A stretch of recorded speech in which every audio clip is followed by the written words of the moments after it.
Selamat datang kembali di Ruang Dosen. Pada sesi pembelajaran kali ini, kita akan membedah secara mendalam salah satu tantangan terbesar dalam onkologi modern, karsinoma hepatoseluler atau hepatoselular karsinoma.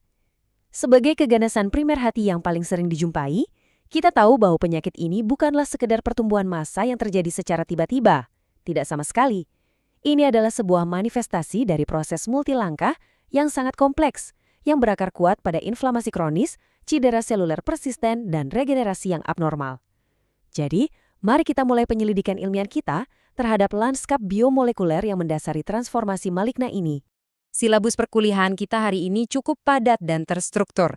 Kita akan mulai dari etiologi dan pemicu, lalu masuk ke lanskap mutasi, jalur onkogenik, lingkungan mikrotumor, transisi mesenkimal, dan bermuara pada biomarker serta inovasi terapi modern.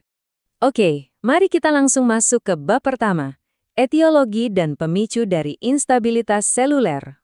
Coba perhatikan realitas klinis ini. 80 hingga 90% kasus karsinoma hepatoseluler itu tidak berkembang pada jaringan hati yang sehat, melainkan pada hati yang sudah mengalami sirosis selama berdekade-dekade. Ada beberapa pemicu utamanya. Pertama, infeksi virus. Virus hepatitis B, misalnya, memiliki kemampuan yang sangat mematikan untuk berintegrasi langsung ke dalam genom sel inang kita. Ini menciptakan instabilitas genomik sejak awal. Lalu ada paparan aflatoksin B1, sebuah mikotoksin dari jamur pangan, yang secara spesifik menginduksi mutasi pada kodon 249. Selain itu, kita juga menghadapi faktor metabolik modern seperti MASLD, serta konsumsi alkohol berlebih. Keduanya memicu peroksidasi lipid dan badai sitokin proinflamasi yang terus-menerus merusak keseimbangan sel hati. Sekarang, kita bergeser ke bagian kedua, lanskap mutasi dan epigenetik. Jika kita melihat ke tingkat genomik, transformasi seluler ini selalu diawali oleh satu kegagalan fundamental, runtuhnya sistem perbaikan DNA seluler. Lanskap mutasi pada penyakit ini menunjukkan tingkat heterogenitas yang luar biasa tinggi. Namun, selalu ada aktor-aktor utama yang mendominasi. Berdasarkan publikasi, lebih dari 60% kasus menunjukkan mutasi pada promotor TERT. Ini adalah peristiwa krusial yang memfasilitasi sel untuk menghindari fase penuaan sehingga mereka bisa mencapai keabadian replikatif, terus membelah tanpa henti. Kemudian ada mutasi CTNB1 yang mendorong proliferasi tak terkendali, dan tentu saja sang legenda kita, mutasi pada gen TP53. Anda pasti sudah sangat familiar dengan TP53 yang secara akademis dijuluki sebagai Guardian of the Genome atau sang penjaga genom. Dalam kondisi normal, jika terjadi kerusakan DNA yang parah, TP53 ini akan memerintahkan sel untuk melakukan apoptosis, bunuh diri seluler terprogram demi melindungi tubuh kita. Tapi bayangkan jika gen ini bermutasi, mekanisme pertahanan tersebut lumpuh total. Sel-sel dengan DNA yang hancur berantakan itu justru tetap hidup, terus bereplikasi, dan mewariskan kerusakan tersebut ke generasi sel berikutnya. Benar-benar sebuah bencana biologis. Lanjut ke bagian ketiga. Deregulasi jalur sinyal onkogenik. Mari kita lihat bagaimana sistem komunikasi seluler ini dibajak. Salah satu jalur yang paling sentral di sini adalah Wnt/beta-katenin. Secara fisiologis, protein beta-katenin akan dihancurkan jika tidak sedang dibutuhkan. Tapi karena adanya mutasi CTNB1 tadi, beta-katenin ini menumpuk dan justru masuk ke dalam nukleus. Di sana ia bertindak layaknya saklar yang macet dan terus menyala. Ia secara terus-menerus menginduksi gen target seperti cyclin D1 dan c-MYC. Hasil akhirnya sangat jelas, proliferasi seluler yang masif dan tak terbendung. Di saat yang sama, kita juga memiliki kaskade MAP/ERK. Jalur ini pada dasarnya berfungsi mentransmisikan sinyal dari reseptor di permukaan sel, seperti IGFR dan VEGFR, langsung menuju ke nukleus.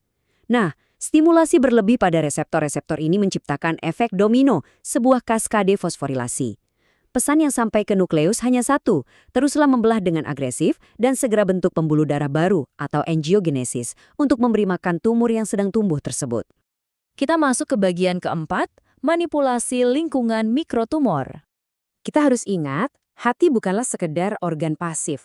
Hati adalah organ imunologis yang sangat dinamis. Sayangnya, lingkungan ini berhasil dimanipulasi sepenuhnya oleh tumor. Lingkungan mikrotumor ini adalah ekosistem yang telah dibajak. Saat terjadi inflamasi kronis, sel stelata hepatik teraktivasi dan memproduksi jaringan fibrotik. Lebih jauh lagi, Kondisi di dalam tumor itu kan sangat hipoksik atau kurang oksigen. Hal ini memicu induksi HIF-1 alfa yang kemudian memerintahkan produksi VEGF dalam jumlah besar untuk menciptakan pembuluh darah baru.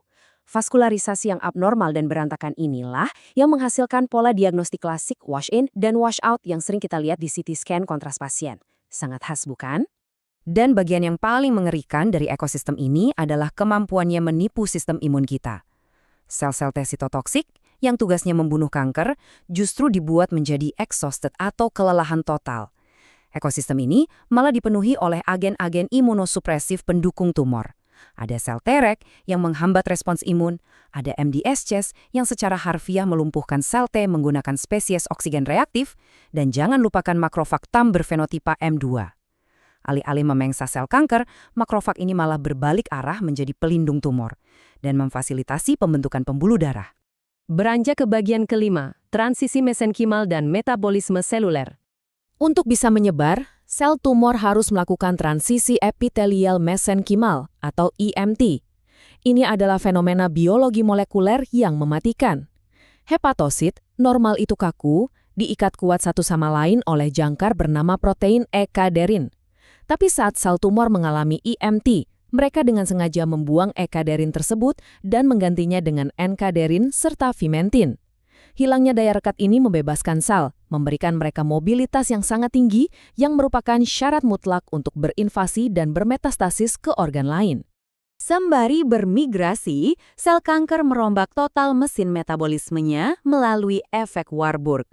Sel normal menggunakan fosforilasi oksidatif yang sangat efisien, tapi sel karsinoma hepatoseluler, mereka justru memilih jalur glikolisis aerobik yang memproduksi laktat dalam jumlah masif. Ini tentu bukan tanpa tujuan. Produksi laktat ini menciptakan lingkungan ekstraseluler yang sangat asam. Asam ini berfungsi mendegradasi matriks jaringan di sekitarnya, meratakan jalan bagi invasi tumor, sekaligus melumpuhkan sel-sel imun yang mencoba mendekat. Sungguh sebuah strategi bertahan hidup yang luar biasa adaptif. Akhirnya kita tiba di bagian ke-6, biomarker dan inovasi terapi. Mari kita tarik pandangan kita ke makro, klinis.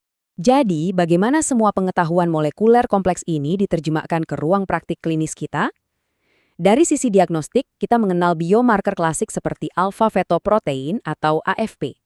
Namun, kita sama-sama tahu, AFP seringkali kurang sensitif di stadium awal. Karena itu, kita juga mengandalkan biomarker seperti DCP atau PVKA2.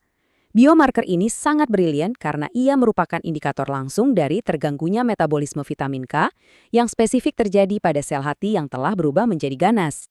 Tapi terobosan yang sesungguhnya di era modern ini adalah liquid biopsy atau biopsi cair.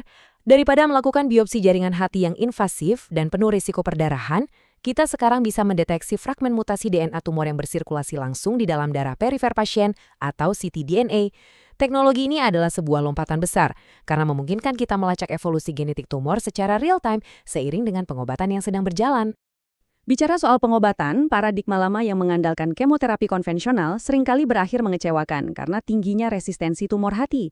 Namun sekarang, pemetaan biomolekuler yang kita bahas tadi telah melahirkan era terapi target dan imunoterapi. Kita menggunakan multikinase inhibitor seperti sorafenib untuk memblokir proliferasi sekaligus memutus suplai darah tumor. Lebih canggih lagi, standar lini pertama saat ini menggabungkan obat imunoterapi atezolizumab dengan bevacizumab.